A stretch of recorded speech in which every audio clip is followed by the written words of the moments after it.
Romanos capítulo 1, versos 24 e 25.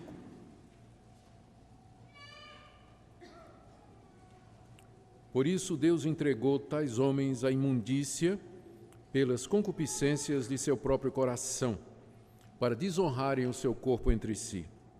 Pois eles mudaram a verdade de Deus em mentira, adorando e servindo a criatura em lugar do Criador, o qual é bendito eternamente. Amém. Nós vamos orar mais uma vez, pedindo que o nosso Deus nos dê compreensão na sua palavra e que essa verdade que está aqui exposta, ela cale profundamente em nosso coração e nos ajude a entender a nossa própria situação e a situação da humanidade ao nosso redor.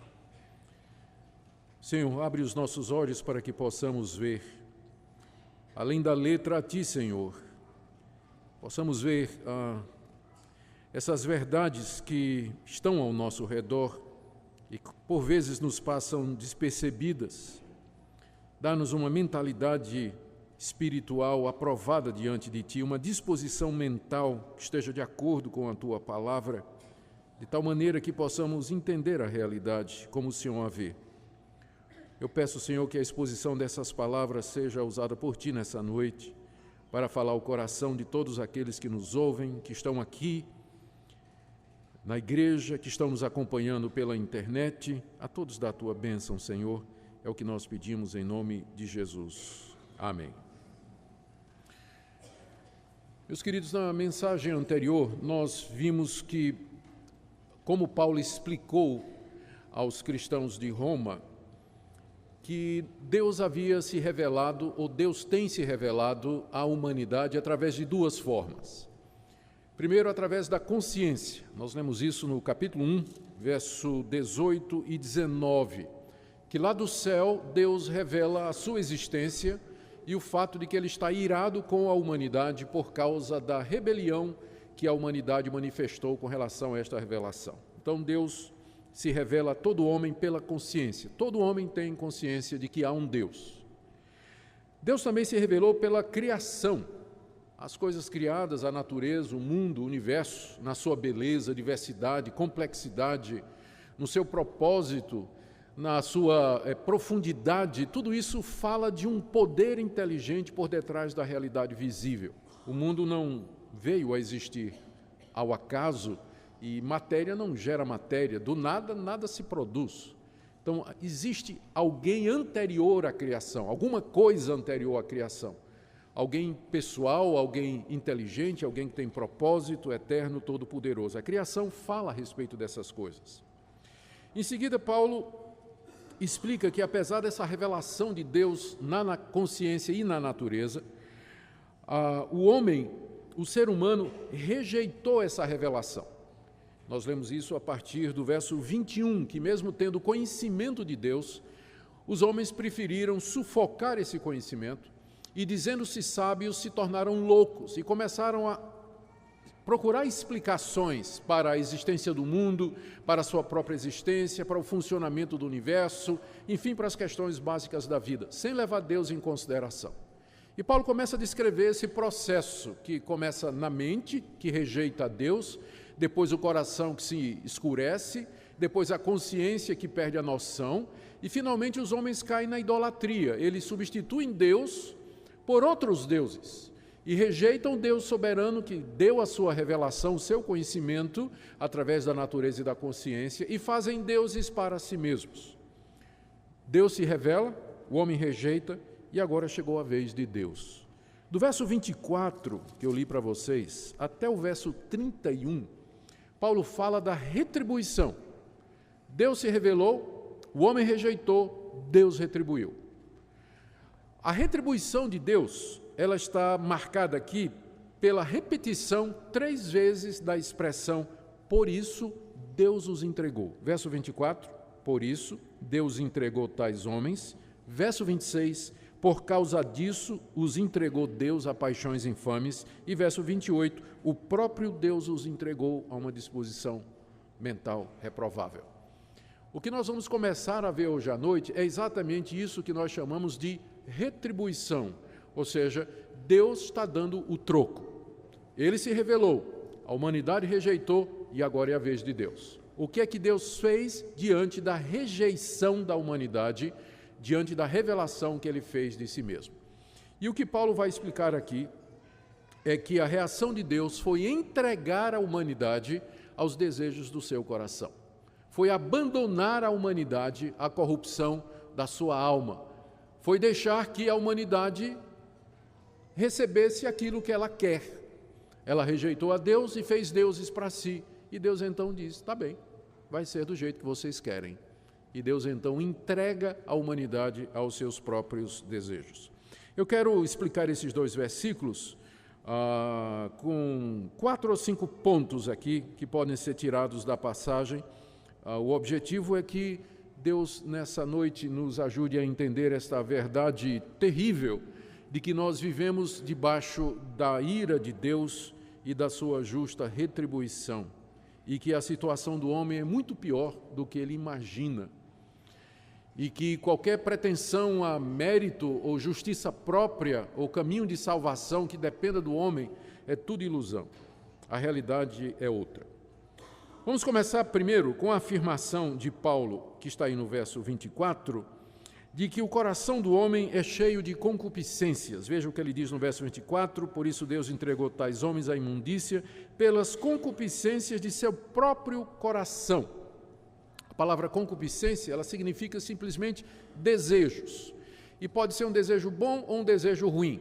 Só que no Novo Testamento, essa palavra, concupiscência, ela sempre é usada para significar desejos ruins, ou seja, o desejo de ter ou fazer alguma coisa errada.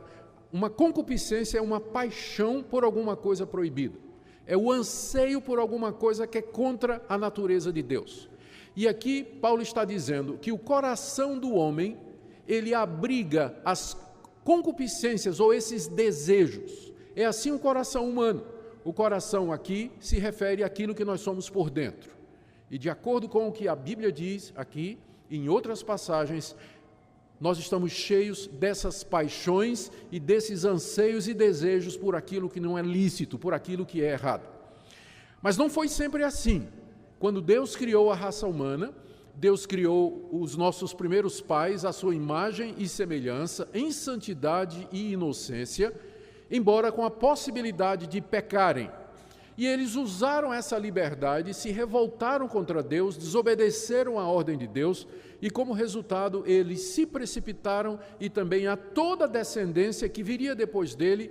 Primeiro, no estado de condenação diante de Deus, Deus passou a condenação para Adão e Eva e, por extensão, a todos aqueles que nascem de Adão e Eva, isso significa você e eu, já nascemos condenados debaixo da justa condenação de Deus, porque Adão e Eva eram nossos representantes, então, ao serem condenados, nós também fomos condenados com eles. E segundo, precipitou a raça humana na corrupção. Nós herdamos aquela natureza corrompida do primeiro casal. Nós somos filhos de Adão e Eva, já nascemos inclinados ao mal, já nascemos com um coração abrigando desejos errados. E esses desejos se manifestam na mais inocente, entre aspas, criancinha. No bebezinho mais bonitinho, né, que a gente vê assim, cedinho ele vai botar as garrinhas de forinha e você vai ver de quem realmente ele é filho, né? Cedo você vai descobrir que ele é filho de Adão e Eva, como você também, e como serão os seus filhos também, não é?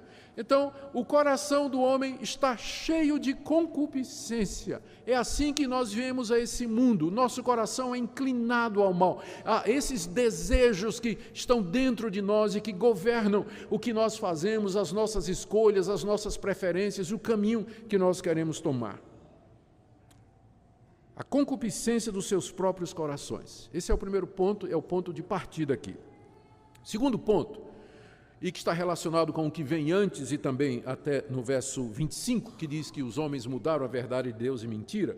Essa é a razão pela qual o homem natural, no seu estado natural, ele rejeita a revelação que Deus fez de si mesmo. Deus se revela à nossa consciência, se revela na natureza, como sendo um Deus santo, um Deus justo, um Deus verdadeiro, todo-poderoso, que demanda a nossa obediência e a nossa submissão. Mas o nosso coração é cheio de concupiscência. Nós não queremos nos submeter a um Deus que vai nos condenar naquilo que nós gostamos. Eu não quero um Deus que vai ficar o tempo todo me dizendo, você não pode olhar para a mulher do seu próximo. Eu não quero um Deus que vai ficar o tempo todo dizendo, você tem que ser honesto, você tem que fazer as coisas tudo certinho. Eu não quero um Deus que vai ficar o tempo todo dizendo, você tem que perdoar os seus inimigos, você tem que amar sua sogra, você tem que gostar do seu vizinho. Ninguém quer um Deus desse. Então, a concupiscência do coração faz com que o homem rejeite o conhecimento de Deus desde o nascimento. Embora a glória de Deus brilhe ao nosso redor, na consciência e nas coisas criadas, o homem não quer saber de Deus.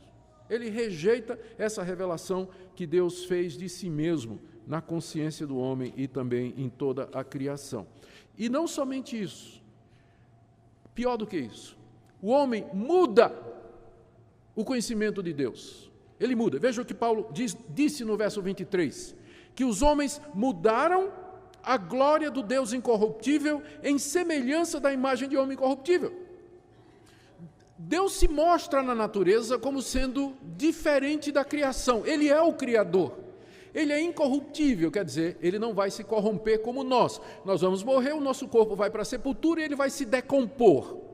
Nós somos corruptíveis, né? O nosso corpo vai se decompor. Deus é incorruptível, ele não se decompõe, ele não se estraga, ele é eterno, ele sempre é o mesmo. Agora, os homens pegaram o conhecimento desse Deus e mudaram, verso 23, a glória desse Deus eterno e incorruptível em semelhança da imagem de homem incorruptível.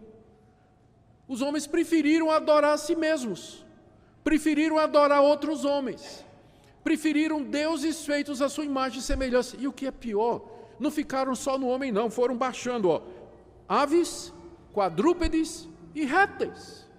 Adoraram os seres irracionais também, mudaram a glória de Deus. Então, essa concupiscência, essas trevas do coração, trazem não somente a rejeição de Deus, mas uma mudança, não é? Torceram o conhecimento de Deus. Em vez de adorar a Deus, eles fizeram deuses para si. E não só isso. No verso 24, aliás, no verso 25, Paulo diz, pois eles mudaram a verdade de Deus em mentira. A palavra mudar aqui, no verso 25, é diferente da palavra mudar no verso 23. Mudar no verso 23 significa mudar.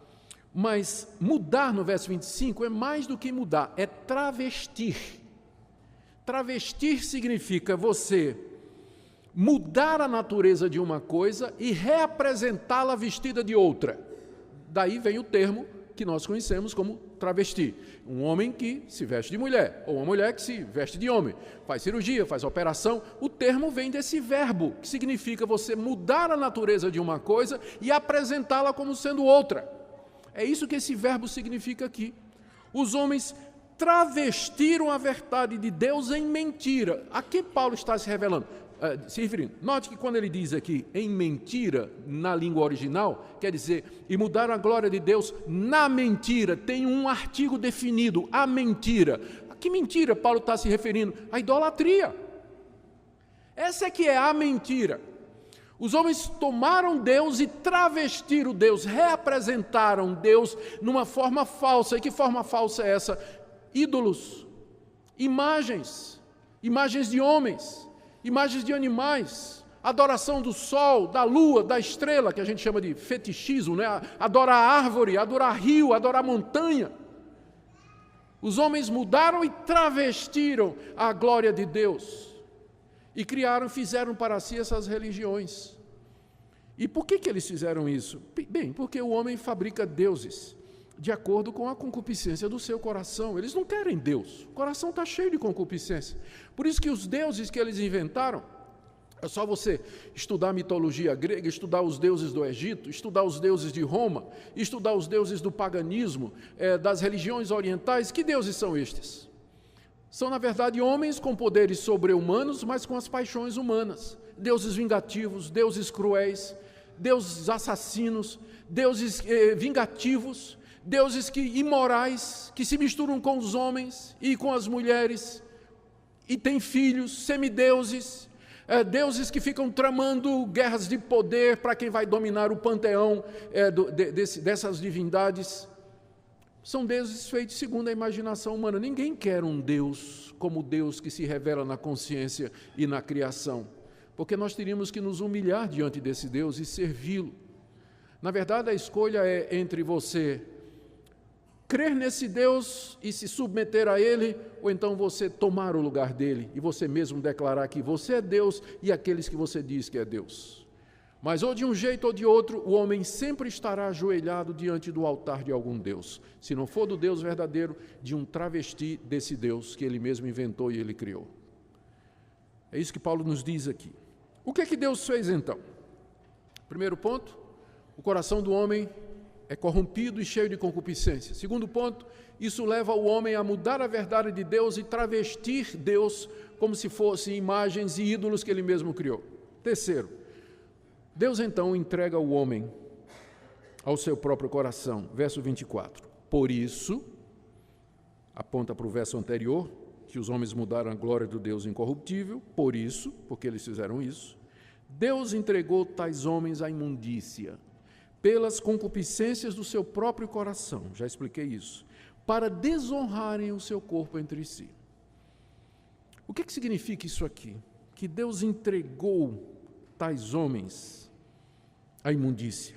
Entregar aqui significa abandonar o pecador ao poder do pecado em seu coração. A figura é mais ou menos essa. O coração está cheio de concupiscência, mas ninguém é tão ruim, ninguém é tão perverso, ninguém é tão imoral quanto poderia ser. Por quê? Porque Deus refreia. Como é que Deus refreia? Você nasceu num lar e desde cedo lhe ensinou princípios, lhe ensinou a verdade. Você nasceu num país onde a polícia reprime a violência. Você nasceu num país onde existe lei, existe autoridade, e você fica com medo de fazer determinadas coisas, porque você sabe que se você fizer, você vai preso, você vai pagar uma multa, você pode ser processado. Então, Deus, através das leis, dos governantes, da polícia, através do castigo, através da educação, através de bons exemplos, você teve bons exemplos na sua vida, de gente séria, de gente boa, que foi bem-sucedido, fazendo bem. Então, Deus usa estas coisas para reprimir a corrupção do seu coração. Está lá, seu coração é tão ruim quanto de um estuprador, de um traficante de drogas, o meu também. É cheio de concupiscência, mas por que eu não sou tão ruim quanto eles? Por que você não é tão ruim como eles? Porque Deus restringe o seu coração, Ele segura a corrupção do seu coração, Ele não deixa você ser tão corrupto quanto você pode ser. Por isso que o castigo de Deus para aqueles que o rejeitam é Deus tirar o pé do freio. É Deus simplesmente soltar o freio de mão. Abandonar aqui significa tirar as travas e deixar que o pecador vá até o fim no seu pecado. Significa permitir que o pecado vá até o fim, como um ato de julgamento. Deus faz isso não é porque Ele desistiu da humanidade, mas é um ato de julgamento. O castigo para o pecado é mais pecado ainda. O castigo para o pecado é mais pecado ainda. Por quê? Pense numa conta bancária. Você fica devendo todo mês. Aí vai aumentando o juro, não é isso? O banco não cobra. Cobra, mas não executa. Aí todo mês vai aumentando, até chegar o dia do juízo no banco, né? Em que você vai ter que resolver aquilo ali. É mais ou menos isso. Deus diz assim, é isso que você quer? É assim que você quer viver? Você me rejeita e quer seguir os seus caminhos segundo os seus deuses? Tudo bem, vá seguindo o seu caminho. Mas eu estou anotando aqui. Tudo que você está fazendo. Tá? Eu estou anotando. E a conta vai aumentando. E no dia do juízo, a conta que essas pessoas vão dar diante de Deus é muito maior do que se Deus tivesse refreado as paixões do seu coração. Quando Deus entrega à humanidade, ou uma cultura, ou uma raça, ou uma pessoa, a imundícia, isso significa um ato judicial de Deus, um ato de condenação de Deus, é um ato de julgamento e de castigo de Deus contra aquele povo, contra aquela raça, contra aquele país, contra aquela cultura. Deus entrega ao seu próprio coração. Veja, particularmente, Paulo diz aqui que Deus entregou tais homens à imundícia. Imundícia é uma palavra grega que significa imoralidade sexual.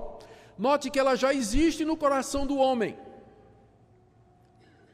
Agora Deus deixa que ela se manifeste no corpo. Já tinha antes, no coração, na concupiscência. Mas agora Deus diz, vá em frente. E ela então começa a se manifestar naquilo que Paulo chama de imundícia do seu coração. Deus entrega então o homem a essa imundícia, deixando de refrear as suas paixões, deixando os imorais sem castigo. Essa é uma das maneiras que Deus abandona. Ele deixa o pecador fazer o que ele faz e ele não castiga. Vocês já se perguntaram por que não desce um raio do céu? Ou não vem um castigo, não cai uma pedra em cima, um piano em cima de um imoral desafiador de Deus? Por que a terra não se abre? É porque uma das maneiras pelas quais Deus castiga é deixando de punir. Porque imagine, o pecador que se rejeita Deus, pratica a imoralidade, Deus castiga. O que é que ele vai fazer? Opa, não vou fazer mais. Quando Deus não castiga, ele faz uma vez, viu que não tem castigo, faz de novo. Vai fazer de novo, vai ficar fazendo de novo. Essa é a diferença do Filho de Deus. Quando o Filho de Deus faz, ele apanha. Porque Deus bate nos filhos dele, não bate nos filhos dos outros, né? Deus, o Filho dele castiga. Se você desobedecer, se você é filho de Deus, crente em Jesus Cristo, se você pular a cerca, Deus vai pular atrás de você também. Mas os que não são dele, ele vai deixar. E o pecador vai se afundando cada vez mais na imoralidade, nas trevas do coração, e nada acontece aqui. Aqui, estamos falando aqui. Mas o dia do juízo está chegando, em que Deus vai ajustar contas com ele. Está aumentando, acumulando a ira de Deus para o grande dia do juízo. É isso que significa que Deus entrega o homem à imundícia do seu próprio coração. Essa é a ira de Deus. Você lembra que nós lemos no verso 18? A ira de Deus se revela. E a gente olha ao redor e diz, mas como a ira de Deus está se revelando? A resposta é essa, Deus entregando a humanidade aos seus prazeres. Deus deixando de castigar. Deus deixando de reprimir. Deus tirando bons governantes, Deus tirando leis justas e boas, Deus tirando a autoridade policial. Deus deixa os criminosos, os violentos, os terroristas, os imorais, os pedófilos, eles estão indo em frente, estão crescendo no mundo. E Deus simplesmente está dizendo, mas não foi isso que vocês quiseram? Na hora que vocês me rejeitaram, o que vocês estavam pensando que ia acontecer? Eu olho para a sociedade ao redor, a nossa cultura ocidental, e eu vejo claramente o sinal da ira de Deus sobre nós. As leis estão sendo derrubadas. O poder policial, ninguém acredita mais. Os bons governantes, onde estão eles? A igreja calada. E a sociedade se dissolvendo moralmente, avança a imoralidade cada vez mais aberta, e ninguém faz nada. Ninguém consegue reagir. O que é isso senão o sinal da ira de Deus sobre a nossa civilização? Ela está caminhando para o fim. Ela está caminhando para o fim. E isso bem diante dos nossos olhos. Bem diante dos nossos olhos. Nós estamos vivendo esse período triste da nossa história. Deus... Eu pensei em trazer aqui, achei que era relevante trazer para vocês, que essa sempre foi a maneira de Deus agir. Salmo 81. Veja, Salmo 81, com o próprio povo dele, versos 10 e 12. Eu sou o Senhor teu Deus, que te tirei da terra do Egito. Abre bem a boca e te encherei. Estou lendo o Salmo 81, verso 10. Verso 11. Mas o meu povo não quis me escutar a voz, Israel não me atendeu. Agora veja o verso 12. Assim, deixei-o andar na teimosia de seu coração. Siga os seus próprios conselhos. Mesma coisa, não é? Nação de Israel. Não quis ouvir a voz de Deus? Eu disse, tá bom. Ande na teimosia do seu coração, siga os seus próprios conselhos. Vá em frente, não é isso que você quer? Deus fez isso com a própria nação de Israel. Veja o livro de Ezequiel, profeta Ezequiel, um texto semelhante. Ezequiel capítulo 14, versos 4 e 5. Deus mandando o profeta Ezequiel falar ao povo. Fala com eles e diz-lhes, assim diz o Senhor, Qualquer homem da casa de Israel que levantar os seus ídolos dentro do seu coração e tem tal tropeço para a sua iniquidade, e vier ao profeta, eu, o Senhor, vindo ele, lhe responderei segundo a multidão dos seus ídolos. Olha o que Deus está dizendo aqui. Se um israelita fosse idólatra, tivesse ídolos no coração e resolvesse ir na casa de Deus e consultar a Deus, sabe o que Deus ia fazer? Deus ia responder como se fosse o ídolo. A pessoa, vou consultar a Baal, e Baal fala. Vou falar com Renfã, Renfã fala. Eu vou adorar Astarote, Astarote responde. Eu fui curado por Astarote, eu fui curado por Baal. Mas quem é que estava por detrás? Deus. Olha aí, verso 5. Para que eu possa apanhar a casa de Israel no seu próprio coração, porque todos se apartaram de mim para seguir os seus ídolos. Sabe o que Deus está dizendo aqui? Quando vocês me abandonam, eu entrego vocês aos seus ídolos. E vocês vão falar com os seus ídolos e os ídolos vão responder. Vocês vão fazer a oração e o ídolo vai responder. Você vai pedir cura, ele vai dar. Você vai pedir uma maravilha, o ídolo vai fazer. Sabe quem é que está fazendo isso? Eu. Porque Deus é o único poder que existe. O ídolo é falso, é claro. Por que Deus faz isso? Exatamente para apanhar o pecador na sua própria armadilha. Exatamente para apanhar o pecador na sua própria armadilha. Está achando isso pesado? Veja 1 Tessalonicenses.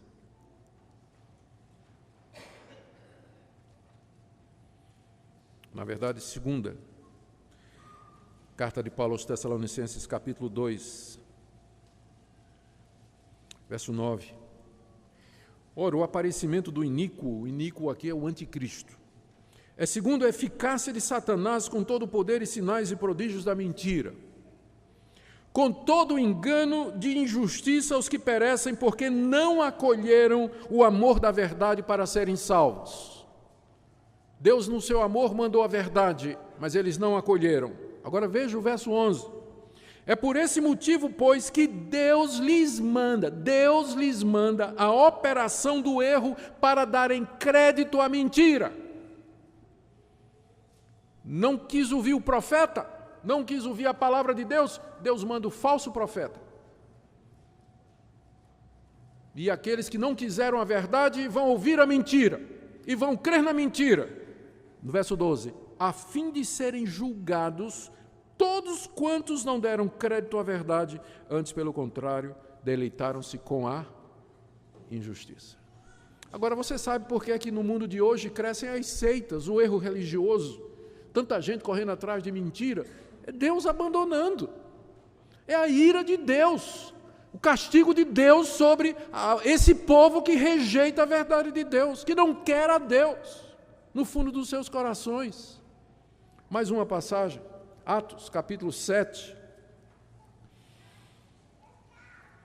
Aqui Estevão, pregando ao povo de Israel, se referindo ao tempo que a nação de Israel andou no deserto, 40 anos. Atos capítulo 7, verso 41. Naqueles dias fizeram um bezerro e ofereceram sacrifício ao ídolo, alegrando-se com as obras das suas mãos. Está se referindo à idolatria que eles cometeram lá no deserto, o povo de Israel, quando saiu do Egito. Continuou, trouxe os deuses do Egito, escondidinho debaixo do casaco. E lá no deserto adoravam a Deus, mas adoravam esses ídolos também. Arão até fez 2 bezerros de ouro, um bezerro de ouro. Agora veja o verso 42. Mas Deus se afastou. Quando Deus viu que eles estavam adorando os ídolos, Deus se afastou e os entregou ao culto da milícia celestial. Milícia celestial é sol, lua, estrela. Deus se afastou e os entregou ao culto do sol, da lua e da estrela. Podem adorar. Façam o que vocês querem. Mas um dia vocês vão dar conta. É isso que significa. Voltando agora para Romanos capítulo 1. O apóstolo Paulo não está dizendo nada novo que o Antigo Testamento não tenha dito, que os profetas não tinham avisado, que o castigo de Deus para a rebelião do seu povo e para a idolatria é Deus entregar o homem à corrupção do seu próprio coração. Deus entrega o homem ao erro Deus entrega ao homem ao falso profeta, ao falso culto, à falsa religião, quando no íntimo do seu coração você rejeita a Deus e a revelação que Ele faz de si mesmo, você entra então nesse processo de retribuição de Deus. Agora, note aqui no verso 24 de Romanos 1, que Paulo diz que Deus entregou tais homens à imundícia pelas concupiscências de seu próprio coração para desonrarem o seu corpo entre si. Esse é o resultado final. Quando Deus entrega uma cultura, uma pessoa, uma sociedade, um país, uma geração aos desejos do seu próprio coração, o resultado final é desonrar os corpos, para que desonrassem os seus corpos entre si. O que nos diz que Deus, quando criou os corpos, não é? Deus, quando criou os nossos corpos, esses corpos foram criados para um fim honroso. E a Bíblia é muito clara, quando fala especialmente nas relações sexuais. Deus criou um homem e uma mulher, Ele não criou um homem e um homem, uma mulher e uma mulher, Ele não criou dois homens e uma mulher, ou duas mulheres e um homem, Ele criou um homem e uma mulher e os uniu em casamento. Ou seja, o propósito do meu corpo, pensando na área sexual, é que eu tenha relações heterossexuais monogâmicas no casamento. Desonrar o corpo é fazer qualquer coisa fora disso. Fornicação, que é o sexo entre pessoas solteiras, fornicação. Adultério, que é sexo em que uma pessoa casada está envolvida, que não é seu cônjuge. Prostituição, quando isso envolve dinheiro. Ou relações homoafetivas ou homossexualidade. São distorções desse projeto original de Deus.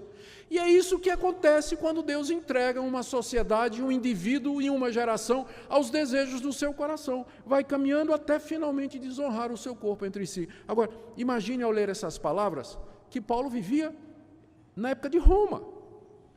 A sociedade mais dissoluta da época. Dos 15 imperadores de Roma, 14 praticavam a homossexualidade. Ter concubina, a prostituição, meninos de programa, isso era comum para o cidadão romano. Era aceitável. Na Grécia nem se fala.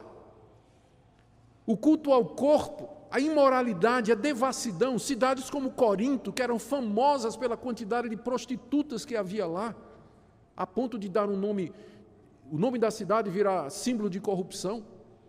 Era o mundo em que Paulo vivia, completamente depravado. Completamente depravado. Quando Deus retira o freio, a humanidade se lança mais e mais na imoralidade sexual para desonrar os seus corpos entre si. E veja a justiça e a ironia de Deus. Vocês me desonraram, então eu vou entregar vocês a vocês mesmos para vocês se desonrarem.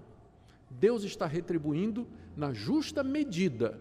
Vocês me desonraram, então vocês serão desonrados.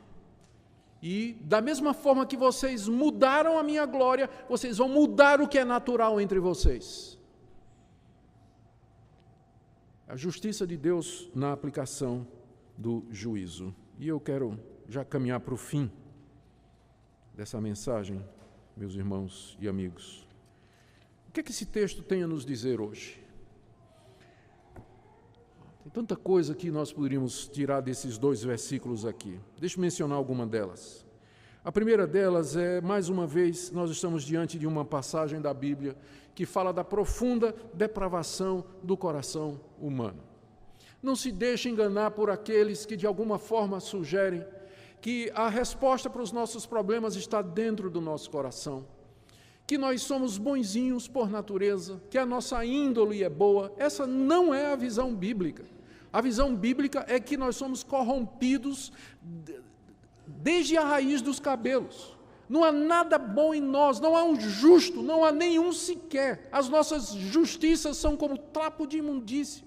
Só não somos piores porque Deus refreia. Você só não é pior porque Deus lhe segura. Deus está puxando o freio de mão. Senão você seria tão perverso e imoral como qualquer outra pessoa, que você às vezes critica e condena como sendo pior do que você. Mas o nosso coração é corrompido, completamente corrompido, e você não tem poder sobre ele. Você não consegue controlar isso. Se algum controle você tem, é porque Deus está suprimindo, Deus está segurando, Deus está puxando o freio de mão para que você não seja tão ruim quanto você poderia ser. Lembre disso, isso é verdade também do cristão. Quando nós cremos em Jesus, nós somos perdoados, justificados e aceitos por Deus, como que nascemos de novo, mas essa corrupção, ela permanece em nós até o último dia da nossa vida aqui nesse mundo. O cristão vai lutar contra isso todos os dias da sua vida. De vez em quando vem um irmão para conversar comigo, pastor, acho que eu não sou crente não. Eu digo, já é um bom começo você fazer essa pergunta, porque tem gente que acha que é e depois da morte vai descobrir que nunca foi. Então é bom você perguntar aqui, logo, será que eu sou mesmo? Por que você está fazendo essa pergunta? Pastor, porque é uma luta muito grande, pastor. Todo dia eu estou brigando com o meu coração. Às vezes eu caio, eu não aguento. Quando eu faço alguma coisa errada, eu choro, eu lamento, eu fico desesperado, pastor. Será que eu sou crente mesmo? Eu digo, mas para mim essa é a maior prova de que você é. Porque um pecador que está entregue ao seu próprio coração, ele não está nem aí se ele está ofendendo a Deus. Ele vai arrumar desculpas para o procedimento dele, para a imoralidade dele, a mentira dele, vai ficar se justificando. Mas o crente verdadeiro, ele não suporta a corrupção do coração dele. É uma luta constante. Uma briga constante. Então esse texto nos fala disso, da corrupção do nosso próprio coração. Segunda coisa, a nossa cultura, irmãos, está debaixo da ira de Deus. Eu sei que todos nós queremos pensar em Deus como sendo um Deus de amor. Ele é um Deus de amor. Vamos ver isso a partir do capítulo 3. Mas antes de chegar no amor de Deus, eu tenho que falar da ira dele. E os sinais da ira dele estão em todo lugar. Os freios estão sendo tirados. A impunidade é cada vez maior para quem pratica o mal. A culpa da nossa geração está sendo acumulada para o dia do juízo. Nós vemos isso entre os próprios evangélicos. Sinais de que Deus está tirando o freio. É só você olhar a roupa de algumas irmãs, a sensualidade, a provocação. Não vê mal nisso. E vai até dizer assim, o problema é o olhinho do irmão. É não. Também. Mas perder a vergonha, a verdade é essa. Perder a vergonha. Se veste mostrando tudo. E a gente pergunta, onde foi parar o pudor, a vergonha, a castidade? Está indo embora. Mesmo no meio do povo de Deus, está indo embora. Os homens também se vestem do mesmo jeito, não vou nem falar aqui para não fazer descrições. Os homens também, vergonha foi embora. Parece que querem exibir mesmo, provocar mesmo. Os namorados, parece normal, no meio da juventude evangélica, namorar ir para a cama com a namorada. Ter relações como se fosse a coisa mais normal do mundo. Não é não. Isso é desonrar os corpos. Isso é sinal exatamente de que Deus está tirando os freios. Quando a igreja começa a achar que isso é normal. Quando a igreja para de falar, os pastores param de falar disso, com medo de perder membro. Os pastores param de denunciar esse tipo de coisa, com medo de receber crítica da igreja. É sinal de que Deus está tirando os profetas e está entregando mesmo aquela geração aos seus próprios desejos. Porque uma das coisas que ainda controla e segura é quando Deus levanta o profeta que mete o dedo no nariz e diz, está errado. E eu estou dizendo que está errado. E vem adultério. Flertar com a mulher dos outros. Pornografia. O pessoal consome como se fosse uma coisa natural. E parece que não se preocupa com isso. Isso corre solto no meio evangélico. Poucos há que levantam a voz e falam. Eu vejo esses sinais da ira de Deus ao nosso redor. Eu vejo sim. E peço que Deus tenha misericórdia primeiro da minha própria vida, que eu sou um pecador não diferente dos outros. E através de mim e de outras pessoas também. Terceira coisa que esse texto tem a nos dizer hoje. Somente o próprio Deus pode nos salvar dessa situação. O que nós precisamos para nos livrar desse círculo férreo é de um poder extraordinário que quebre as amarras, que abra os olhos, que nos liberte da escravidão de nós mesmos, que nos tire das trevas para a luz e da escravidão para a liberdade dos filhos de Deus. E esse poder é o Evangelho de Jesus Cristo. Esse poder não é humano. Ele não está em nós, não está em nenhuma instituição, em nenhuma pessoa, mas Paulo se refere aqui no início dessa sessão, no capítulo 1, verso 16, não me envergonhe do Evangelho, porque ele é o poder de Deus para salvar todo aquele que crê. É preciso um poder para nos libertar disso, para mudar essa situação, e só o Evangelho de Cristo pode fazer isso. Nós não precisamos de remendo, nós precisamos de ressurreição. Não adianta você pensar, vou reformar minha vida, você precisa nascer de novo, precisa ser liberto, e só o poder do Evangelho pode fazer isso. Por isso, terminando, eu falo aqui a você que já foi alcançado por esse poder. Pense na realidade das pessoas ao seu redor, seus vizinhos, seus amigos, amigos da academia, amigos da escola, do seu ambiente de trabalho, eles estão debaixo da ira de Deus. Você tem que vê-los dessa forma, é assim que você tem que enxergar a realidade ao seu redor. E você deve falar para eles, dizer para eles do poder de Deus, de Cristo, que pode libertá-los dessa situação, para onde eles caminham inexoravelmente, se não forem libertos pelo poder do Evangelho. São idólatras, estão debaixo da ira de Deus, escravos de suas paixões. Por isso, testemunhe, ore por eles, compartilhe o Evangelho. Não esqueça que os seus vizinhos estão debaixo da ira de Deus e caminham para a condenação. Medite no seu próprio estado, a tendência da idolatria do seu coração e da imoralidade. E todo dia se ajoelhe aos pés da cruz e diga, ó Deus, tem misericórdia de mim. Tem misericórdia de mim, me segura, me sustenta, não me abandona, não abandona meu coração. Não me deixe entregue à minha vontade, porque eu sei do que é que eu sou capaz de fazer.